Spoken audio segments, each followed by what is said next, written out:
आपकी spiritual life में आप चलते हैं, आपसे गलती हो गई, आप परीक्षा में फंस गए,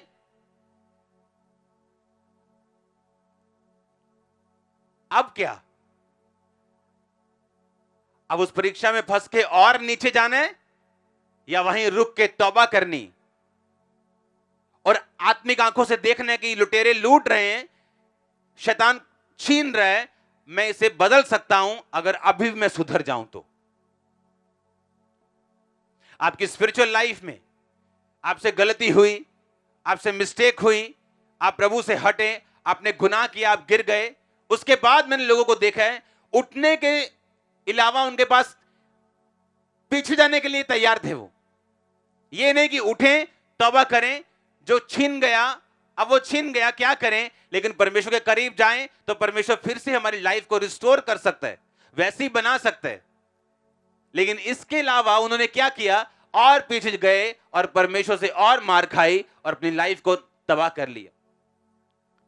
जब आप अपनी स्पिरिचुअल आईज को ओपन रखेंगे, अपनी अंदरूनी आंखों को ओपन रखेंगे, आप समझ जाएंगे कि इन पाप की वजह से, इन मिस्टेक्स की वजह से मैं संघर्ष कर रहा हूं।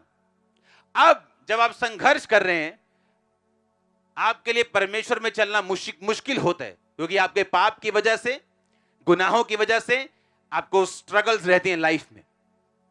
अब और मुश्किल होता है परमेश्वर में चलना या उस पवित्रताई को परस्यू करना, उसको उसका पीछा करना। लेकिन जब आप फैसला कर लेते हैं कि मैं जो देख रहा हूं वो सही नहीं, अगर मैं सही तरीके से परमेश्वर में नहीं चला और प्रभु के सामने नहीं मुड़ा तो ये कंडीशन और बुरी होगी। और आत्मिक लोग फैसला करते कि नहीं, मैं परमेश्वर के नजदीक जाऊंगा और परमेश्वर से पूछूंगा कि वो क्या चाहता है, लेकिन उसके जो लिखित वचन बाइबल में ऑलरेडी लिखे हुए हैं मैं उनको पूरा करूंगा। और वो चलना शुरू करता है परमेश्वर में, कठिनाइयों के बावजूद, परीक्षाओं के बावजूद।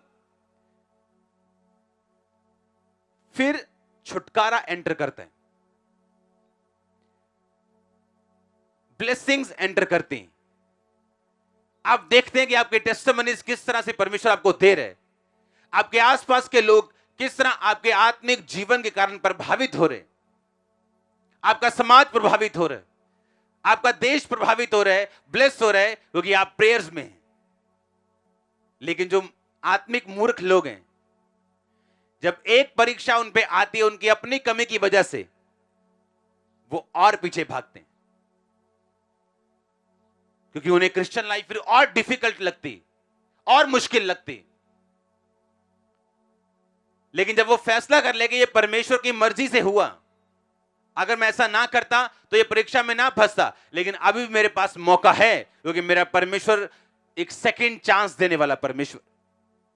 उसने पतरस को दिया, वो आपको देगा। दिया कि नहीं दिया पतरस को?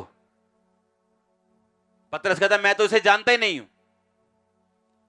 परमेश्वर रात को कहता रहा, पतरस प्रार्थना करता कि तू परीक्षा में ना पड़े। उसे लगता है मुझे कौन सी परीक्षा आनी, मरना तूने, मैंने कौन सी, मुझ में क्या परीक्षा आ जाएगी। और सारी रात प्रार्थना करने वाले प्रभु यीशु मसीह अगले दिन उस क्रूस को उठा के सब परीक्षाओं से निकल के मर के तीसरे दिन मुर्दों में से जी उठ के जीत जाते हैं। और पतरस जो ये कहता था कि मैं प्रभु, तू तेरे को कोई हाथ लगाएगा ना मैं उसे मार दूंगा, और ये सच था। जब पतरस जब प्रभु को पकड़ने के लिए आए तो पतरस ने तलवार मारी थी और कान उसका उड़ा दिया था। आपको क्या लगता है पतरस ने कान उड़ाने के लिए तलवार मारी थी? उसने सिर के बीच में मारी थी, उसने मारने के लिए मारी थी, पर वो हट गया और उसके कान पे लगी वो, और कान उसका उतर गया। वो इतना दलेर था शारीरिक, लेकिन शारीरिक दलेरी काम नहीं आई, और उसने बाद में क्या बोला, मैं इसको नहीं जानता। जिस नाप से परमेश्वर ने कहा तुम नापेगा, उसी नाप से तेरे लिए नापा जाएगा। जो गड्ढा खोदेगा वही उसमें, और जो पत्थर लुढ़काएगा वही उस पत्थर के सामने आएगा। लोग मुझसे पूछते हैं, अच्छा फलाना आपके साथ ऐसा कर रहा है, आप क्या करना चाहते हो? मैंने कहा मैं कुछ नहीं करना चाहता हूं। अच्छा आप, मैंने कहा मैं अपनी लाइफ में कोई लड़ाई नहीं हारा हूं, क्योंकि मैं कभी लड़ा नहीं हूं। कौन लड़ा है? और वो कभी हारता नहीं। आमीन। वो कभी हारता नहीं। आप जीत लोगे परमेश्वर से? कभी नहीं। इसलिए अपनी लड़ाइयों को परमेश्वर को बोलो लड़ने के लिए। हालेलुया।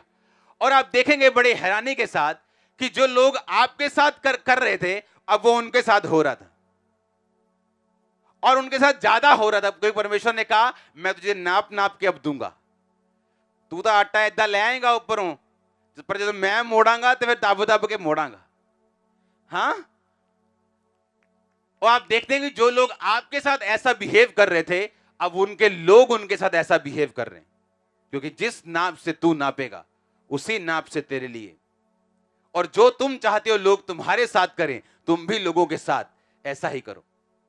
इसलिए आपको वरी करने की, डरने की कभी भी कोई भी जरूरत नहीं। जो लोग आपके साथ करने की ठानेंगे वो उनके साथ होता जाएगा। उन्हें समझ आएगी कि हम गलत कर रहे थे और वही चीजें अब हमारे साथ हो रही।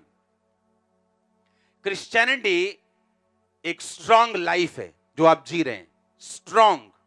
अगर आप ना डरें, ना घबराएं और ना पाप में जाएं, विक्ट्री श्योर है। जिस तरह सूरज आना श्योर है, जिस तरह आपको मॉर्निंग आप ये नहीं सोचते पता नहीं आज सूरज आया होगा कि नहीं आया होगा, जिस तरह उसका आना श्योर है, आपकी जीत का आना श्योर है।